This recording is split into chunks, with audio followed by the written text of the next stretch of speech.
I'm James T. Sanduro, the founder and executive director of the Buffalo Transportation Pierce Arrow Museum in Buffalo, New York.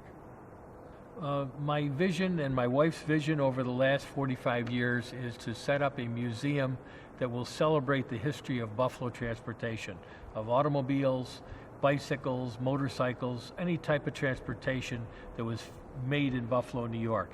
And of course, the Pierce Arrow automobile was made here from 1901 until 1938, and that is our vision. Continue to bring these pieces from all over the world to Buffalo and have them on display for the public.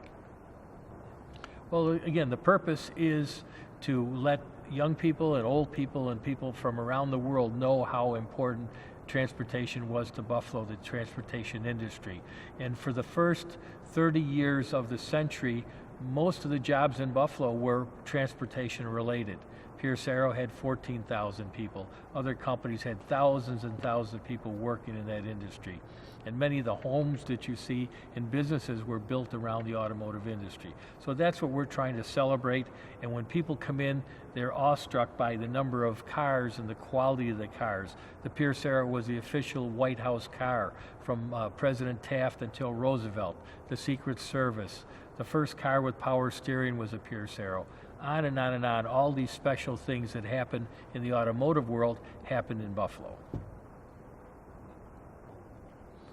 Buffalo history is so deep and wonderful. From the 1880s, when Buffalo really started to be the center of grain milling, the center of livestock, a railroad center. We were the Queen City of the Great Lakes. People came up the Erie Canal to Buffalo and settled here. The water power from Niagara Falls, the electric power, it's just the greatest area. And people say to me how lucky I was to be born in Buffalo because of the history here, and what a great place to put the history into a museum, but in Buffalo, New York. Yes, I love my job. I love my job. I don't get paid very much, like zero, but I'm happy. My wife and I have volunteered the rest of our lives to work at the museum and to show people the blueprint of what the next 100 years should be in collecting. And that's why we've built this new building. We have the Frank Lloyd Wright filling station.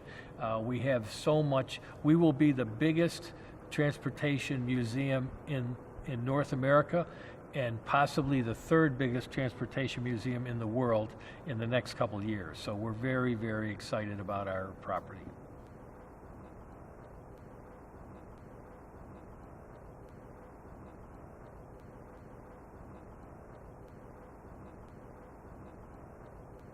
We had the Thomas Flyer car, another car that went around the world and beat the Germans, the French, the Italians in 1908.